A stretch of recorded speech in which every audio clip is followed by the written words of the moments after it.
qui est là. Ne vois pas que non, le frère tel n'est pas venu, la sœur telle n'est pas venue, tout ça. Mais vois toi devant Dieu. Si nous sommes là, c'est parce que nous sommes sélectionnés. Je vous dis et je le répète, j'étais parti une fois prêcher quelque part. J'ai commencé par 4 personnes. Et ces 4 personnes-là ont vécu de grandes choses à la fin de ma prédication. Vous savez, nous avons une rencontre avec le Seigneur. Nous devons donner l'importance beaucoup aux choses du Seigneur qu'à nos préoccupations. Quand on dit que j'aime le Seigneur,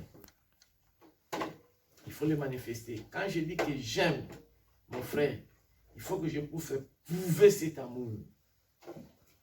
Si vous avez un rendez-vous pour l'entretien d'embauche, un rendez-vous avec le médecin, nous tous ici, nous avons des médecins traitants. Si vous avez un rendez-vous avec un médecin à 10h30, de plus ou moins à 10h25 ou 20, vous êtes là. Moi, je vous dis ce qui s'est passé un jour, moi-même. J'avais un rendez-vous avec l'ophtalmo. C'était vers 14h. Et vers 13h, je m'apprêtais déjà pour aller chez l'ophtalmo. La banque m'a appelé. Le banque m'a dit que monsieur, il faut venir vraiment urgemment. Je dis que non, j'ai un rendez-vous. Je dis que non. Ma conseillère m'a dit que non, ça ne sera pas vraiment beaucoup. Il ne va pas prendre beaucoup de temps. Parce on avait déposité une somme d'argent dans mon compte. Et c'était un peu compliqué, le sol. Alors, on savait que ça venait d'où, tout ce cas m'a appelé. Non, il y a quelque chose qui cloche pour toi, viens. Alors, le temps de... Bon, j'ai dit que bon, je pars à la banque, on va parler, comme elle m'a dit qu'on va prendre moins de 30 minutes, et puis, sur le même chemin, je pars chez l'ophtalmo. Le temps que je suis arrivé à la banque, nous avons parlé avec ma conseillère, mais la situation n'était pas vraiment bien éclairée. Il fallait que la directrice de la banque puisse intervenir. On a appelé la directrice. Le temps de s'échanger, de parler, tout ça, ça m'a passé un peu du temps. Je me suis apprêté pour arriver chez l'ophtalmo dans un retard de 5 minutes seulement. J'ai arrivé 14h05. L'ophtalmo m'a dit que tu ne te préoccupes pas de ta santé. Je lui ai expliqué, non, j'avais vraiment quitté à la maison bien avant. Mais voilà ce qui s'est arrivé et dit, tu ne t'occupes pas de ta santé. Ce rendez-vous, c'était depuis avant 6 mois. Donc, moi, j'ai déjà bouclé, je ne vais pas te consulter. Il m'a donné encore un rendez-vous. Comment les dames, ça va après plus combien? Après 8 mois. Je lui ai donc supplié. Il m'a dit, non, non, non, c'est au plus près de ta santé. Je lui ai dit, voilà ce qui s'est arrivé. Il m'a dit, c'est au plus près de ta santé. Moi, je suis la secrétaire. Je lui ai supplié, donc bon, comme c'est comme ça, comme j'avais pris ça avant 6 mois, veille de bénéfice, il m'a dit, va chez le secrétaire. Quand j'ai parti chez le secrétaire, après 8 mois encore, vous voyez, si l'ophtalmo se comporte de cette manière, l'ophtalmo est Dieu. Mais nous, comme on a devant un Dieu, on sert un Dieu qu'on ne voit pas. Donc, pour notre travail, parce qu'on sait que tu vas gagner l'argent, on s'apprête. Tout le monde ici, nous avons les enfants à l'école, on s'apprête. Tout le monde. Nous avons parfois des rendez-vous chez le médecin, on s'apprête. Mais les choses de Dieu, parfois, merci parce qu'ici, il y a les gens qui commencent, qui viennent vraiment à l'heure. Mais je vous dis, dans certaines églises, vous allez commencer avec, voyez le nombre que vous allez commencer le culte, et voyez le nombre de gens qui vont venir pendant le culte. Or, quand on dit que j'aime Dieu, il faut qu'on prouve cet amour. Je dis ça parce que, par rapport à notre temps, la fois passée, j'avais prêché ici.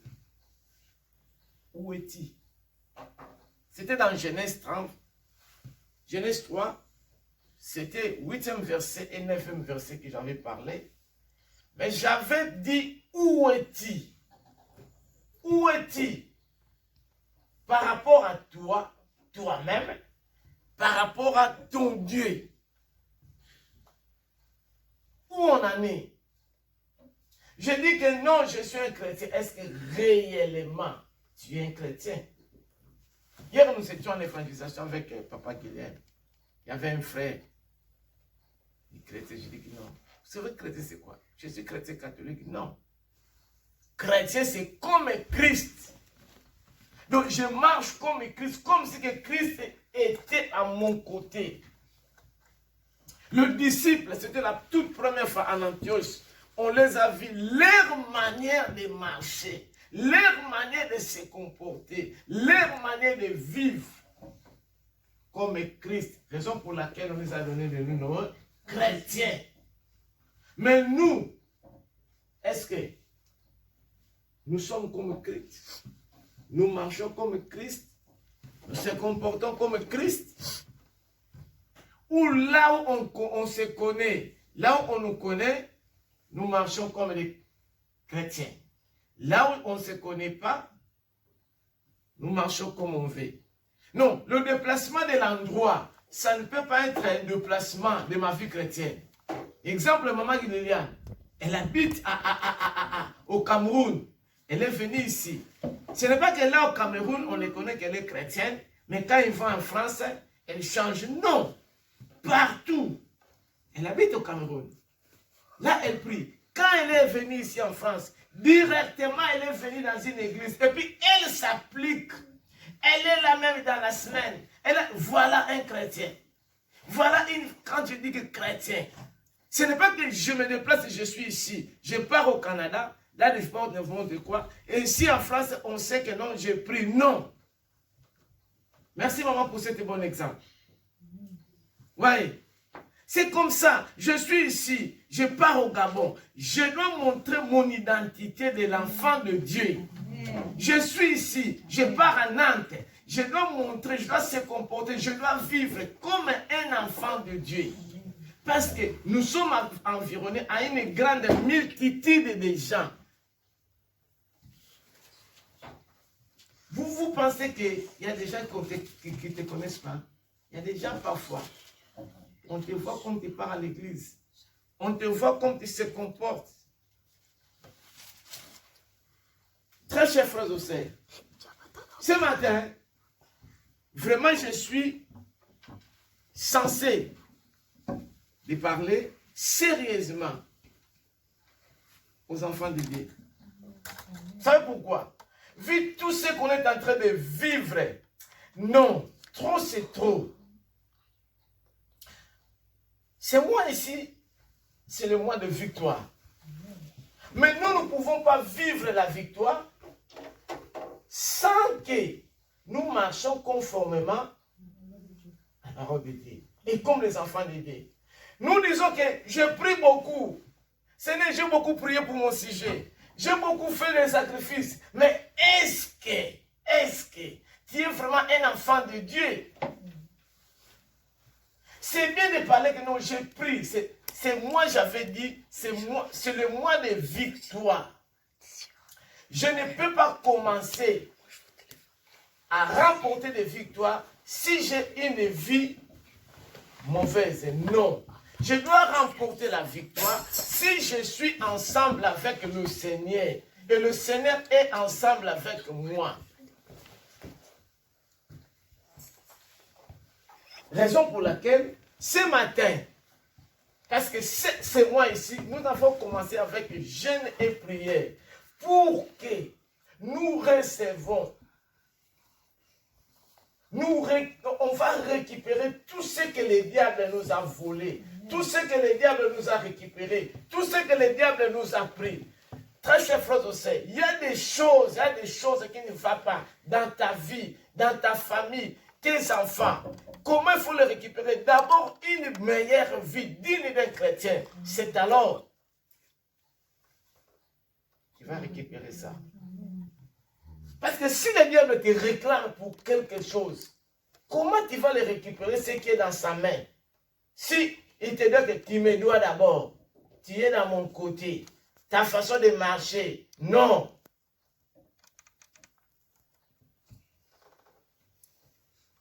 Hier, j'étais parti au supermarché, j'étais choqué, j'étais dérangé. Je vous dis ce qui est vrai. Une personne, ma sœur,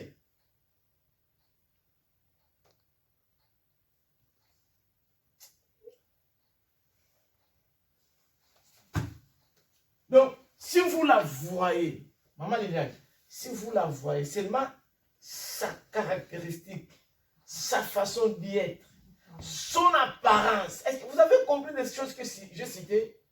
Sa caractéristique, sa façon d'y être, son apparence. On ne va pas te parler de vraiment un vrai enfant de Dieu. Et dans son église, là où elle était auparavant, elle a quitté là-bas. Oh, vous parlez toujours, vous parlez toujours. Bon, elle a quitté là. On parlait toujours, vous parlez toujours. Mais elle était qui? Vous savez qu'elle était à l'église? Protocole. Donc, quand elle vient, bonjour, et vous amène et vous montre la place. Seulement sa façon d'être. Je vais dire que non. Saint, saint, saint. Sa façon d'être, ma maman, sa façon de se comporter, sa façon de se diriger. On ne va pas te parler. Toi-même, tu vas dire que non, vraiment un enfant de Dieu. Mais, il avait quitté une église là où il était. Il est parti dans une autre église. Parce que là, comme il y a là, je ne veux pas dire la légèreté. Mais c'est que bon, là où tu étais, si on ne te parle pas, si on ne te parle pas de l'enlèvement, on ne te parle pas de la repentance, on ne te parle pas du péché, on ne vous n'aime pas. Parce que moi, je veux qu'un jour, tu sois parmi les candidats qui vont entrer au ciel. Amen. Raison pour laquelle je vais te montrer la bonne voie. Amen. Si tu vas fuir, c'est ton problème. Moi, l'essentiel, c'est que le Seigneur, le Seigneur m'a donné la responsabilité de prêcher le changement. Amen. Maman Liliane, là où j'étais, on m'avait chassé dans une église, moi. Donc je prêchais sur là. On a dit non, laisse. Parce que j'ai parlé la vérité. Moi, je ne peux pas prêcher les compromissions, non. C'est bien de venir à l'église. C'est bien de donner l'argent, les offrandes. C'est bien, mais ce qui est important, c'est d'abord ton cœur, la conversion sincère pour aller au ciel. Donc, si on vous montre cette sphère-là, saint, donc, vous comprenez? Mais c'est que j'ai vécu. Comment tu vas prospérer? Comment tu vas avoir des victoires? Mais tu as une vie de... Maman, donc, je m'excuse pour vous parler ce que j'ai vécu. Donc, on est parti, supermarché. On achète des choses, supermarché. Mais toi, tu ne sais pas qu'il y a des choses qui vraiment comme un enfant de Dieu. Même si tu achètes ça toi-même, quand même les gens te voient. Déjà, ils te voient mal. Bon, tu te dis célibataire. Mais tu achètes des choses là. Maman Liliane, je m'excuse ton frère. Je suis choqué, je suis dérangé. Même son ami, donc la personne qui était à son côté dit, ah, toi maman, tu as acheté ça. Moi, j'ai regardé, même je les vois, je dis que ce n'est pas possible.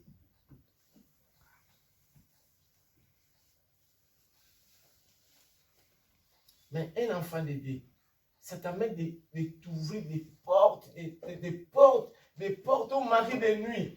Donc, vous voyez là les caoutchoucs là, qu'on vend là. Ça monte comme des noms. Quelqu'un achète ça. Voici qui un protocole. Mais pour faire ça quoi? Toi qui es vraiment pour faire quoi? Tu s'occupes de ça. Mais il ne faut pas que, même vous les jeunes, les photos pornographiques, des choses là, ça ouvre les portes des maris, les portes de beaucoup de choses. Répands-toi si tu es dans ces affaires. De masturbation, de films pornographiques, de choses mal. Répands-toi. Même les mariés qui sont dans ces affaires. Répands-toi mon frère, répands-toi ma sœur, si tu es dans ces affaires. Il y a des gens même qui sont là, dans le site de quoi là, le site de quoi là. Répands-toi ma sœur, répands-toi mon frère. Mais tu viens à l'église et tu ne changes pas. Pourquoi? Le diable est en train de nous distraire. Si tu continues dans toutes ces affaires, l'enfer est là. L'enfer existe et le paradis existe. C'est le temps de se préparer pour aller au ciel. Vous savez, la Bible nous dit, personne ne connaît l'heure ni les jours. Mon grand, mets ça en avant lire. Avant de commencer, mets ça. Se trouve dans Matthieu. Matthieu 25, verset 13. Se trouve dans Matthieu, on dit, hein, Jésus va venir. On y connaît l'heure. Matthieu 25.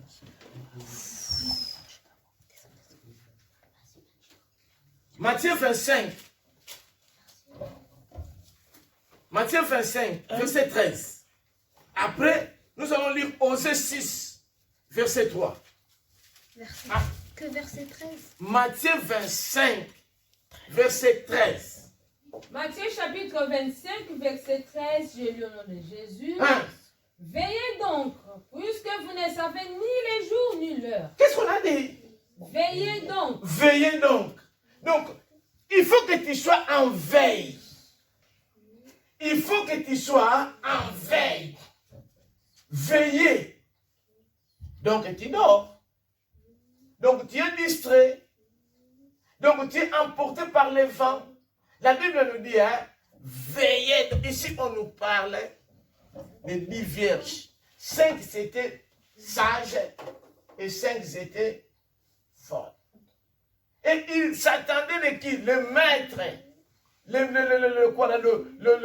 mari devait venir, le fiancé. Et les 5 là, ils étaient distraits, ils faisaient n'importe quoi. Alors, leurs nuits ont terminé. Alors il dit que non, on va aller chercher, on va aller chercher. Alors, ici on dit, hein, veillez donc. Vous savez donc c'est quoi? C'est le pronom relatif. On nous relate, on nous montre, on nous parle de veiller, veiller, veiller. Vous ne savez pas ni l'heure, ni le temps, ni les mois, ni les jours, ni l'année. Pourquoi?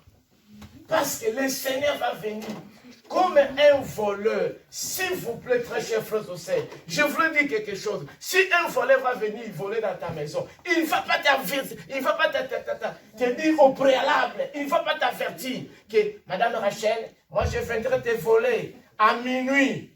Oh, il vous dit encore, je viendrai te voler à minuit. Donc toi aussi, tu vas se préparer parce que tu sais qu'à minuit, il y aura quelqu'un qui va venir me voler. Donc toi, il va se sécuriser. Mais le voleur, il va venir comment? Brusque. Alors c'est à nous de veiller à chaque moment, à chaque instant. Le Seigneur va venir aussi comme ça. Lis-moi Osée 6, verset 3. Je n'ai pas encore commencé. Ça, c'est l'introduction. Veillez, ma sœur. Exode. Osée 6, verset 3. Très chers frères et sœurs, attention, attention, attention, attention, attention, attention. Osée chapitre 10. Attention, très chers frères et sœurs. Osée 6, verset 3. Connaissons, cherchons à connaître l'Éternel. Cherchons à connaître l'Éternel. Après, sa venue est aussi certaine que celle de l'aurore. Sa venue est comment? Est certaine. Il viendra pour nous comme la pluie. Est-ce que vous écoutez? La venue du Seigneur est certaine. Il viendra comme quoi? Comme la pluie. Comme la pluie. Après, comme la pluie du printemps qui arrose la terre. Comme la pluie du printemps qui arrose la terre. Le Seigneur viendra. Attends un peu, attends. Nous allons continuer. Lis aussi versets 14 et 15. Le même est Osée 16, Osée 5. C'est bon. 14, 15. Je serai comme un lion pour Ephraïm, comme un lionceau pour la maison de Juda. Moi, je déchirerai, puis je m'en irai. J'emporterai et nul n'enlèvera ma proie. Je m'en irai, je reviendrai dans ma demeure, jusqu'à ce qu'ils s'avouent coupables et cherchent ma face. Quand ils seront dans la détresse, ils auront recours à moi. Nous voulons chercher la face du Seigneur. Ce matin.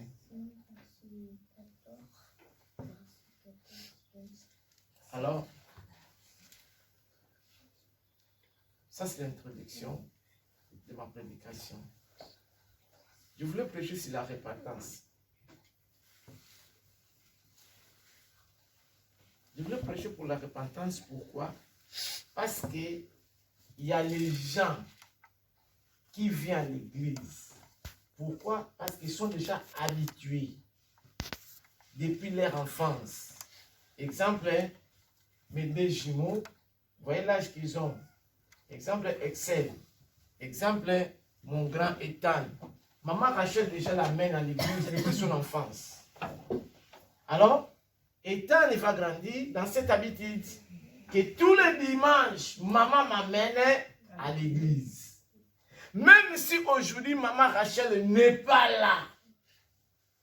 Mais étant dans sa tête, il sait que chaque dimanche, maman m'amenait à l'église. Alors, Ethan il va grandir avec cette habitude. Mais il faut faire attention. Ethan, si il ne connaît pas Jésus,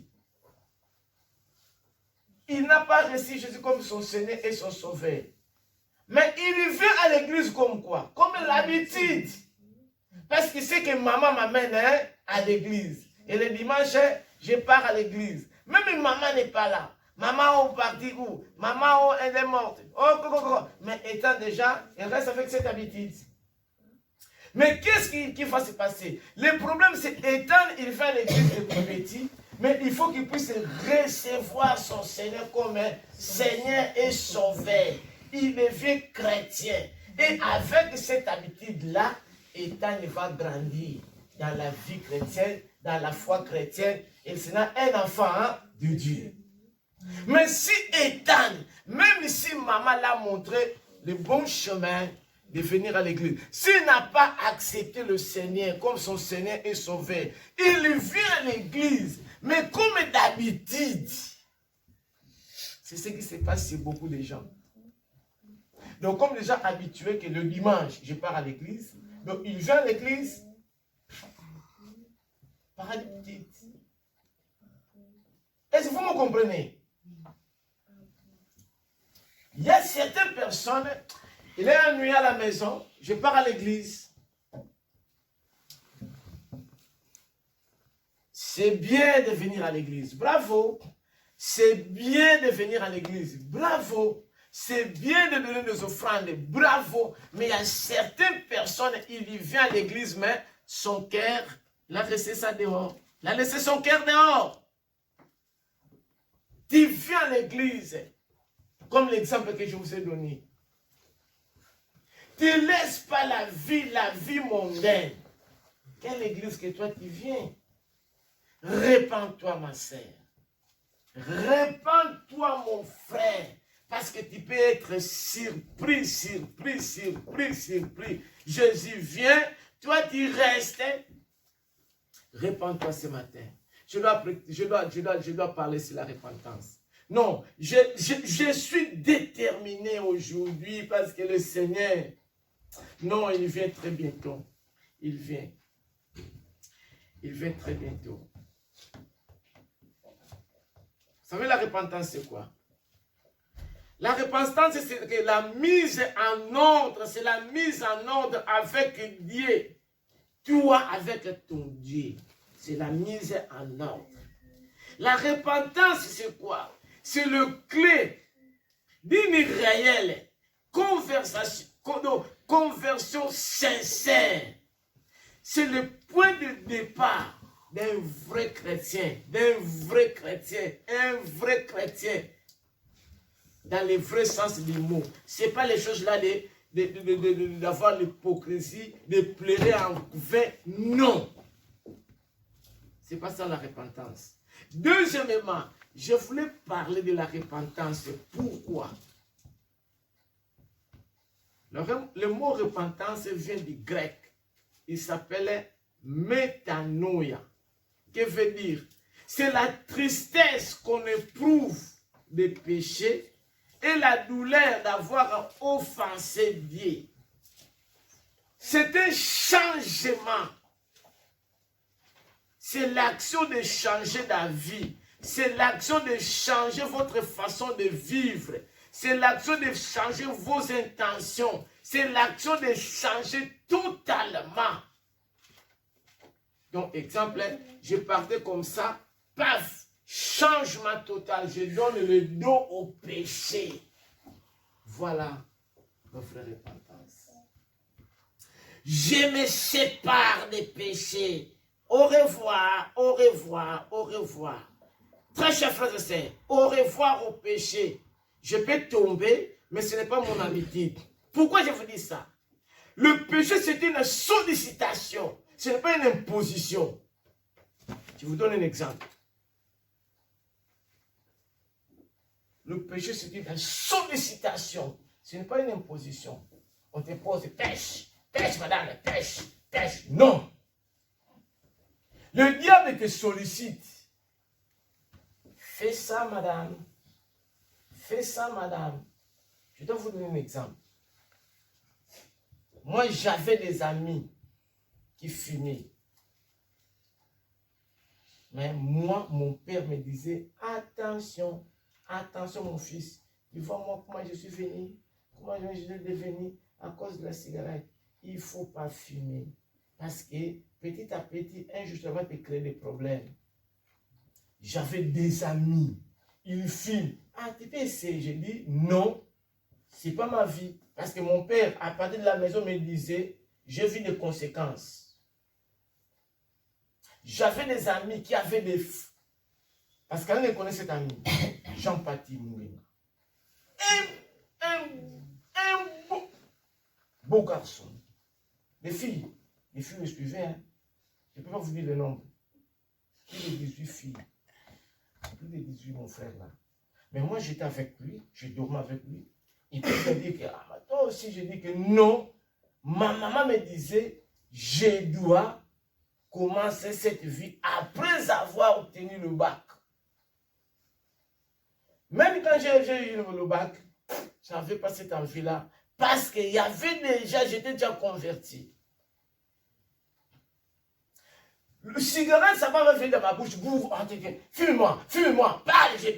Il entre. Non. C'est moi qui dois avoir cette envie-là d'aller prendre et de commencer à fumer. Deuxième exemple. Je vois une fille qui passe. Moi, je suis en train de les... Ah, c'est une belle fille, une belle fille. Si moi, j'ai cette intention-là, c'est alors que je dois le suivre. Le péché va venir. Suis-là, suis-là, suis-là, suis-là. Je peux dire hein, non. Raison pour laquelle je vous dis que le péché, c'est une sollicitation. Ce n'est pas une imposition. C'est à toi de dire hein, non. Amen. Par la puissance du Saint-Esprit. C'était des sollicitations. Et le diable, il commence petit à petit, petit à petit, petit à petit. Et il commence à mettre ces désirs-là. Si toi, tu dis non, non. Nous avons cette force-là de surmonter tous les mal par le bien. Tu as la force, mais toi-même, parfois, tu ne veux pas. Répands-toi, mon frère. Répands-toi, ma sœur. Ce matin, partons à la recherche de Jésus-Christ. Partons à la recherche de Dieu du Père pour obtenir notre salut, qui est la vraie identité d'un enfant de Dieu. Ce matin, le Seigneur veut que toi, tu puisses se séparer du péché. Je dis que c'est une sollicitation. Le péché est appelé péché. Répands-toi pour être un enfant de Dieu. Devant Dieu, Jésus-Christ a besoin de toi. Tu seras sauvé, transformé, restauré, béni. Les choses ne vont pas dans ta vie parce que tu es encore toujours dans la vie du péché. Si vous avez suivi la méditation de samedi, j'avais dit ça. Réveillons-nous les chrétiens, dans le vrai sens du mot. Réveille-toi. Tu dors, tu es toujours dans la distraction. Il y a des choses qui se passent. Le diable fait amener un grand nombre dans l'affaire. Réveille-toi. Luc 3, le 2e verset à 12e verset. La repentance,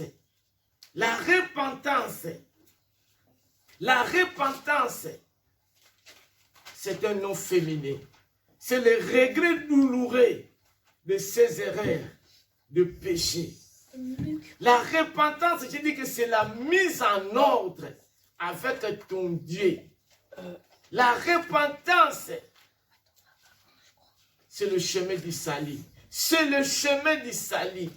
C'est la clé. C'est la clé d'une réelle conversation sincère du cœur. C'est le point de départ d'un chrétien réellement converti dans le vrai sens du mot. Pas l'hypocrisie, non. Pas une vie de duplicité, non. La repentance, c'est quoi? C'est se repentir. Un vif regret douloureux. Un véritable regret de tes erreurs, de tes péchés. Ce matin, le Seigneur nous appelle à la repentance. Nous allons lire Luc 3. Luc chapitre 3, 2 à 3, je lis au nom de Jésus. Luc 3, de 2 à 12. À 12. Et du temps des souverains sacrificateurs Anne et Caïphe, Luc 3, 2 à 12. la parole de Dieu fut adressée à Jean, fils de Zacharie. La parole de Dieu fut adressée à Jean. Et il alla dans tous les pays des environs de Jourdain, prêchant le baptême de repentance pour la rémission de péchés. Jean, il prêchait le baptême de la repentance. Pourquoi? Pour la rémission du péché. Selon ce qui est écrit dans le livre des paroles d'Ésaïe, le prophète, c'est la voix de celui qui crie dans le désert. Dans quel verset là? 4. Préparez le chemin du Seigneur et aplanissez ses sentiers. Toute la vallée sera comblée, toute montagne et toute colline seront abaissées. Recommence d'abord le verset 3. Recommence d'abord le verset 3. Jean, il s'est mis à parcourir dans les chemins. Qu'est-ce qu'il dit? Prêchant le baptême de repentance. Prêchant le baptême de repentance. De changer notre comportement. De changer notre comportement. Continuez. Selon ce qui est écrit dans le livre des paroles d'Ésaïe, le prophète, c'est la voix de celui qui crie dans le désert. Voilà, qu'est-ce qu'il dit? Préparez le chemin du Seigneur. Préparez le chemin du Seigneur. La Bible dit préparez le chemin du Seigneur. Toute vallée sera comblée. Toute vallée sera à combler. montagne et toute colline seront abaissées. Toute montagne, toute colline sera comment? Abaissée. Ce qui est écrit, ce qui est tortueux sera redressé. Et les Ce chemins... matin, le Seigneur veut redresser ta vie. Amen. Ce matin, le Seigneur veut redresser nos vies, notre comportement, notre façon de vivre. Ce matin, le Seigneur veut nous redresser. Il sait pourquoi. Et les chemins raboteux seront aplanis. Et toute chair verra le salut de Dieu. Toute chair, n'importe qui, enfant, jeune, vieux, toute chair, verra quoi? Verront le salut. Il disait donc à ceux qui venaient en foule pour être baptisés par lui, race de vipères, qui vous a appris à fuir la colère à venir. Produisez donc de fruits dignes de la repentance. Produisez, quel verset? 8. Produisez donc, montrez-vous les actes qui montrent que vous avez changé votre mentalité. Produisez-vous quoi? Les fruits dignes de la repentance. La Bible nous dit, quand nous sommes venus en Christ, nous sommes de nouvelles créatures. Les choses anciennes vont faire quoi? Vont passer. Toutes choses vont devenir nouvelles. Il faut qu'il y ait le fruit digne de la repentance qui prouve que oui, sincèrement, maintenant, je suis un chrétien. Je volais, je dois laisser de voler.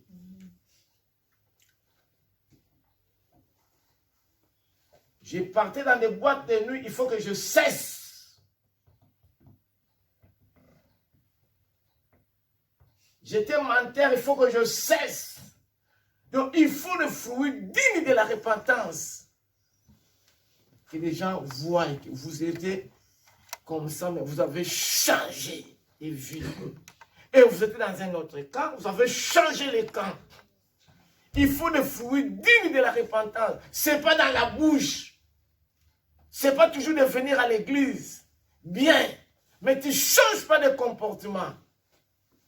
Non, dans l'église là, j'ai sorti parce qu'on prêche pour moi. Je ne prêche pas pour quelqu'un. Non. D'abord, ce n'est pas bien. Si quelqu'un me dit quelque chose, moi je dois venir, je prêche pour... Non. Moi je prêche ce que le Seigneur me dit de prêcher. Amen. Je vous avais dit le dimanche passé. Le message que j'avais porté, ce n'était pas le message que j'avais préparé. Mais le Seigneur me dit, quand je suis venu ici, j'ai changé le message. Parce que c'était pour quelqu'un. Si tu ne veux pas changer, c'est parce que toi-même tu ne fais pas. Et le Seigneur, un jour, te demandera ça. Change ta vie. Change ta vie. Changeons notre façon de vivre. Le Seigneur vient bientôt. Notre comportement va prêcher les autres. Amen. Amen. Continuez, ma sœur. Et ne vous mettez pas dur en vous-même. Nous avons Abraham pour père. Car je vous déclare que de ces pierres, Dieu peut susciter des enfants à Abraham. Déjà même, la cognée est mise à la racine des arbres. La hache est déjà prête pour le moment. La hache est déjà prête pour couper les arbres, les racines de tout arbre qui ne produit pas. Qui ne produit pas. Tout arbre qui ne produit pas va être coupé, jeté au feu. Est-ce que tu es parmi les arbres qui produisent ou tu es parmi les arbres qui ne produisent pas? Qui va être coupé et jeté au feu. La foule interrogeait, disant, que devons-nous donc faire? Que devons-nous faire? Il leur répondit, que celui qui a 2 tuniques partage avec celui qui n'en a point, et que celui qui a de quoi manger agisse de même. Il vint aussi des publicains pour être baptisés et ils lui dirent, Maître, que devons-nous faire? Que devons-nous faire? Oui, jusqu'à 13. Il leur répondit, n'exigez rien au-delà de ce qui vous a été ordonné. Que devons-nous faire? Ce sont la question qu'on nous a posée. Que devons-nous faire? Très chers frères et sœurs, première condition, la Bible nous dit, confessez nos péchés. Si nous avons des péchés, confessons nos péchés. Si vous confessez tes péchés de ta bouche, si tu crois au Seigneur, tu seras sauvé. Toute personne, la Bible nous dit, tous ont péché, se sont privés de la gloire de Dieu. Nous avons des péchés, nous sommes des pécheurs. Si nous confessons de nos bouches nos péchés, si tu confesses de ta bouche et si tu crois au Seigneur, tu seras sauvé. Première condition. C'est écrit dans Romains. Romains 10, 9 à 11. Si tu confesses de ta bouche et si tu crois au Seigneur Jésus, tu seras sauvé. Romains 10. Romains 10, 9 à 10, je le 9 à 11. Si tu confesses de ta bouche le Seigneur Jésus. Si tu confesses, c'est une condition, complément circonstancié de conditions. Si. Et si tu crois dans ton... Attends ma soeur, si. Donc tu veux ou tu ne veux pas, se trouve dans ta bouche, se trouve dans ton cœur. Mais si tu veux, confesse. Si tu ne veux pas, tu auras toi-même les conséquences. Et si tu crois dans ton cœur que Dieu l'a ressuscité des morts, tu seras sauvé. Tu seras sauvé. D'abord, confesse, confesse, confesse, confesse de ta bouche. Confesse pourquoi j'ai dit tous ont péché et se sont privés de la gloire de Dieu. Deuxièmement, confesse pour que la Bible nous dit le salaire du péché, c'est la mort. Mais le don gratuit de Dieu, c'est la vie éternelle en Jésus-Christ. Se trouve dans Romains 6, 23. Très chers frères et sœurs, la Bible nous dit le salaire du péché, c'est la mort. Mais le don gratuit de Dieu, c'est la vie éternelle en Jésus-Christ. Je dois vous donner un verset biblique. Mais Jean 3. Jean 3, verset 36. Maintenant, confesse tes péchés. La Bible nous dit, si nous confessons nos péchés. 36. Jean 3, 36. Il est fidèle et juste pour nous pardonner. Celui qui croit au Fils a la vie éternelle. Celui qui ne croit pas au Fils ne verra point la vie, mais la colère de Dieu demeure sur lui. Celui qui croit au Fils a la vie éternelle. Mais si tu ne crois pas au Fils de Dieu qui est le Seigneur Jésus-Christ, la colère de Dieu demeure sur toi. Très chers frères et sœurs, première condition, confesse de ta bouche tes péchés. Vous savez ce qui est écrit dans Ésaïe? Ésaïe 1. Lis Ésaïe 1. Ésaïe 1, 16 à 20. Ésaïe 1. Ésaïe chapitre 1, 16 à 20, je lis le nom de Jésus.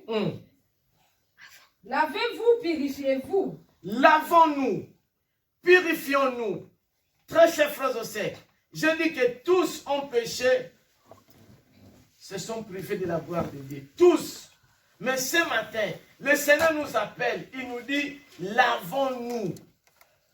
Vous avez des péchés. Nous tous, nous avons des péchés. Le Seigneur nous appelle, il nous dit, lavons-nous, purifions-nous.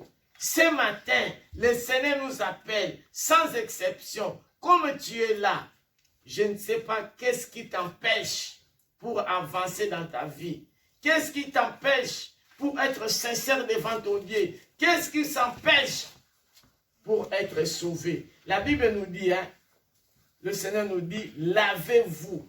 Donc, il faut se rendre pur.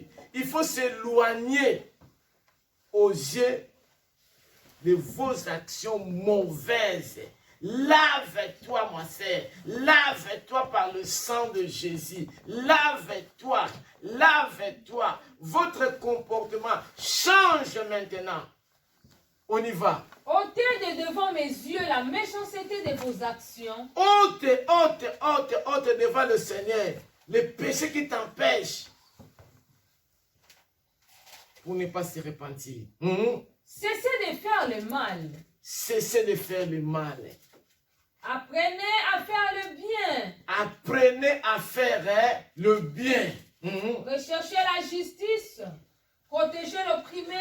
Recherchez la justice. Change votre comportement. C'est le Seigneur qui nous dit. Recherchons la justice. Changez votre comportement. Continuez, ma sœur. Protégez l'opprimé. Faites droit à l'orphelin. Défendez la veuve. Venez et plaidons, dit l'Éternel. Acceptez d'obéir le Seigneur. Le Seigneur nous appelle. Il dit, venez, venez. Acceptons le Seigneur. Il dit, venez. Le Seigneur nous appelle. Il dit, venez. Venez pour faire quoi? Pour plaider. Pour plaider. Si vous plaidez à Dieu, vous allez manger les fruits du pays. Si vous plaidez à Dieu, le Seigneur va nous recevoir. Amen. Il va oublier ce que nous avons fait. Quels que soient les avortements, quel que soit vous avez tué, quel que soit vous avez volé, le Seigneur va oublier ça. Par le sang de Jésus, nous devons devenir purs, agréables, saints. Continuez, ma sœur. Si vos péchés sont comme les cramoisis, Si même nos péchés sont rouges comme le cramoisi, ils deviendront blancs comme la neige. ils deviendront blancs comme la neige. S'ils sont rouges comme la pourpre, Hein? ils deviendront comme la laine. Hein? Si vous avez de la bonne volonté et si vous êtes docile, Si vous avez de la bonne volonté, si vous avez de la bonne volonté, si vous avez de la bonne volonté, vous mangerez on vous les... parle de bonne volonté, toi tu fuis l'église, il parle à moi, il me prêche. Vous-même, vous n'avez pas la bonne volonté de changer. L'enfer est devant toi. Si vous avez comment de la bonne volonté, on te parle maintenant. Parce que tu ne sais pas demain, qu'est-ce qui peut t'enfanter le journée de demain. C'est écrit. C'est écrit. Dans Proverbe 27, verset 1. Tu vois aujourd'hui bien, mais tu ne sais pas qu'est-ce qui peut t'enfanter la journée de demain. Si vous avez de la bonne volonté, aujourd'hui, change. Si vous avez de la bonne volonté, maintenant, change, maintenant, change. Et si vous êtes docile, vous mangerez les meilleures productions du pays. Si vous êtes docile, ça demande vous-même. Vous avez une part de responsabilité. Parce que Jésus, il a tout payé déjà sur la croix pour vous et moi. Mais ça demande une part de responsabilité de votre part. Mais si vous résistez et si vous êtes rebelle, vous serez dévorés par les glaives, car la bouche de l'Éternel a parlé. Mes chers frères et sœurs, le Seigneur a confirmé. Dieu ne voit pas le temps que nous avons perdu dans l'ignorance. Dieu ne voit pas le temps que nous avons perdu. Mais ce matin, il nous vit de venir, de changer notre comportement. Si nous avons de la bonne volonté. Ce matin, le Seigneur, il nous appelle.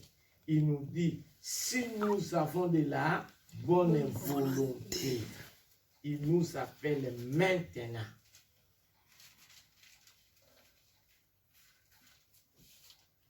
Maintenant, le Seigneur nous appelle maintenant. Maintenant. Il nous dit maintenant. Nous allons terminer notre prédication. Nous allons lire Acte 3, versets 19 à 21 et Acte 17, 30 à 31. Acte 3, 19 à 21. 19. Acte chapitre 3, 19 à 21, je lis au nom de Jésus. Hum. Répentez-vous donc et convertissez-vous. La Bible nous dit, répentez-vous. Changez donc votre comportement. Tournez-vous vers Dieu. Répentez-vous. Il y a deux choses qu'on nous parle ici. Répentez donc. Tournez votre comportement vers Dieu. Pourquoi? Pour que vos péchés soient effacés. Pour que vos péchés soient effacés. Continuez, ma sœur. Afin que de temps de rafraîchissement vienne de la part du Seigneur. Et qu'il envoie celui qui vous a été destiné, Jésus-Christ. Que les ciels doivent recevoir jusqu'au temps du rétablissement de toutes choses. Dont Dieu a parlé anciennement par la bouche de ses saints prophètes. Très chers frères et sœurs, le Seigneur nous appelle à la repentance. Des choses. Le Seigneur nous dit, repentez-vous.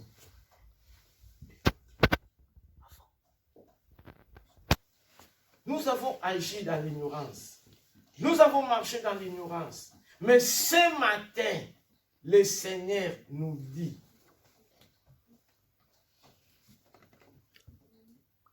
il ne fait pas la mort d'un pécheur, mais il veut que le pécheur se convertisse, change sa vie et il sera sauvé. Il nous appelle, repentez-vous, changez votre comportement dès maintenant, dès maintenant, dès maintenant. Le Seigneur ne voit pas le temps que nous avons perdu dans l'ignorance, dans la distraction, dans le péché. Il nous dit maintenant. Repentez-vous. Repentons-nous ensemble, même moi. Nous allons terminer par Acte 17 que j'ai dit. Acte 17, verset 30 à 31. Acte chapitre 17, 30 à 31, je lis au nom de Jésus.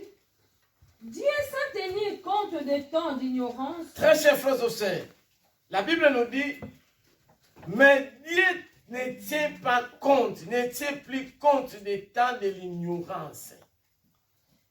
Dieu ne tient pas compte des temps que vous avez perdus. Mais qu'est-ce qu'il dit? Il dit maintenant. Il ne dit pas hier. Il ne dit pas demain. Il dit maintenant. Hein? Annonce maintenant à tous les hommes en tout lieu. La Bible nous dit annonce maintenant à tous les hommes. C'est Dieu lui-même qui nous dit, il nous annonce maintenant à tous les hommes, à tous les lieux. Pour faire quoi? Qu'il y ait à se repentir. Pour se repentir.